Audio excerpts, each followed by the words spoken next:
Hello students, this is Sasikant sir welcoming you again to the web classes. Today we are going to see the subject statistics unit number 4. The name of chapter is time series for the 12th standard English medium. This is lecture number 50.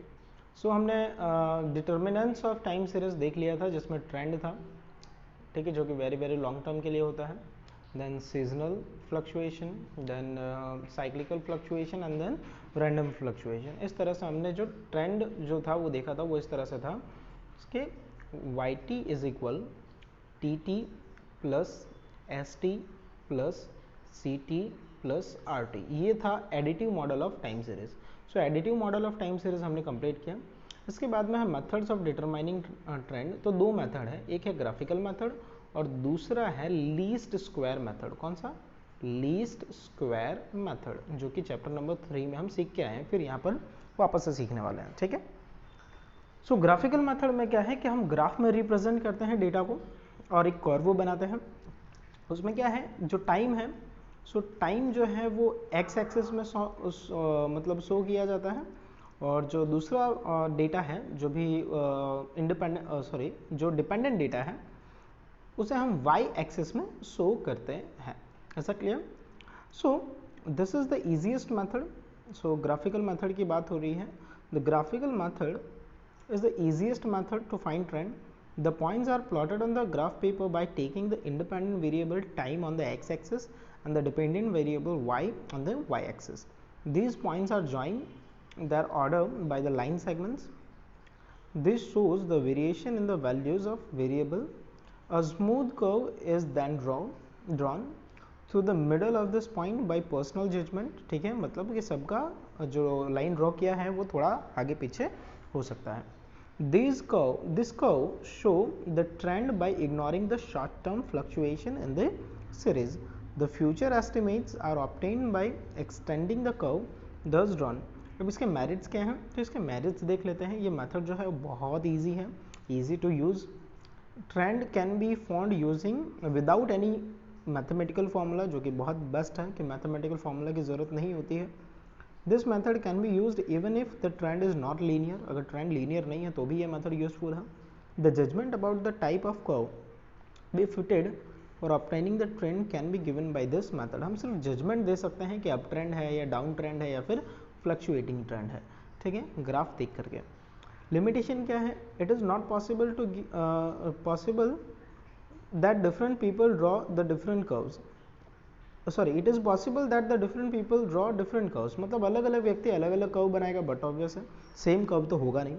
Hence the uniformity is not maintain. ये इसकी limitation. और दूसरी biggest limitation ये है कि mathematical कोई accuracy नहीं मिलती है ना. जैसे अगर मैथमेटिक्स है तो सबका आंसर सेम होता है तो ही करेक्ट माना जाता है. ग्राफ में सबका आंसर सेम नहीं होगा. एक एग्जाम्पल देखते हैं, ज़्यादा आइडिया आएगा आपको. जैसे कि the yearly production in tons of a factory is as follow. Obtain the trend using the graphical method. अब graphical method से हमें trend find करना है.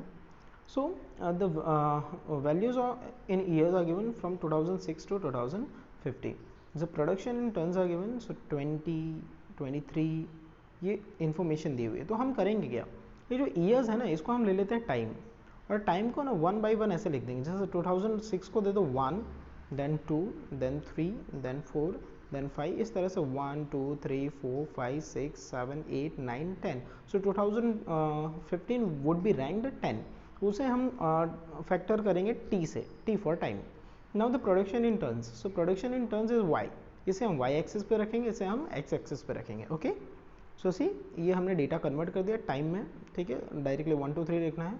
और ये सेम, अब ये जो डेटा है टाइम का वो चला जाएगा x एक्सिस में और ये चला जाएगा y एक्सिस में बाय टेकिंग एप्रोप्रिएट डिस्टेंस, है ना. एप्रोप्रिएट डिस्टेंस लेने के लिए क्या करना होता है, लोएस्ट वैल्यू फाइंड करनी है. तो लोएस्ट वैल्यू जो है वो यहाँ पर 20 दिख रही है, तो lowest value is 20, then the highest value is 47. So if you take the distance of 2 then it would be fine. देखते हैं यहाँ पर, here I have taken the distance of 5. So the time is shown in the x axis, you can see, and the production are shown in the y axis. You can see for the first year means 2006 when the production was 20 tons. Okay, so here the 2006 ये 2006 की line ऐसे up जाएगी और 20 turns की line इस तरह से आएगी, तो ये हमारा मीटिंग पॉइंट हुआ। So this would be our first point, ये हमारा होगा फर्स्ट पॉइंट, ये मैंने डॉट किया, ठीक है, छोटे छोटे आपको दिख रहे होंगे। Then other next data is for 23, so second on the next year, so this next year's line, vertical line goes up, let me take this, okay, so vertical line from this goes up like this, okay, and the data is 23, so 23 is approximately between 20 and 25, so it would be here, so the crossing, it is crossing the value in the middle, so the point would be r, and the next point would be this. So similarly we'll obtain the same points, okay, by joining the intersection point of x axis and y axis. So finally जब ये points आप draw कर देते हो तो ये जो बीच की लाइन है वो आप ड्रॉ करोगे, मतलब आपको एक ऐसी लाइन ड्रॉ करनी है जो सभी लाइन के बीच में से होते हुए जाती हो, तो ये लाइन थोड़ा ऊपर नीचे हो सकता है, तो इस तरह से आप ग्राफ बनाते हो। इसका मतलब क्या हुआ, इसका ट्रेंड कैसा है, इसका ट्रेंड जो है वो अप ट्रेंड है। ये जो आपकी लाइन आपने जो बीच में ड्रॉ की है वो बताता है कि ये कैसा ट्रेंड है, तो that is up trend, okay.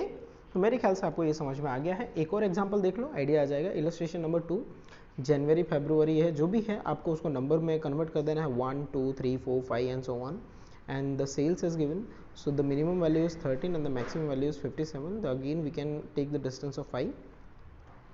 So here I have taken the distance of 5 and here the time is given.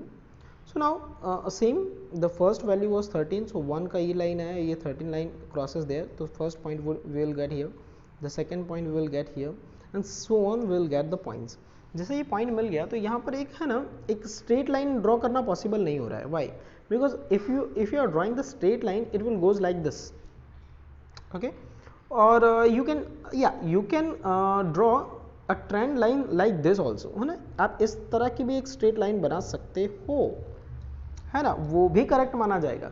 लेकिन यहाँ पर एग्जाम्पल में जो है इन लोगों ने एक कर्व बनाया हुआ है जो कि सारे पॉइंट से होता हुआ जा रहा है, हालांकि वो कर्व बनाते हो तो कर्व भी करेक्ट है, और अगर if you are drawing the line a straight line then it is also right.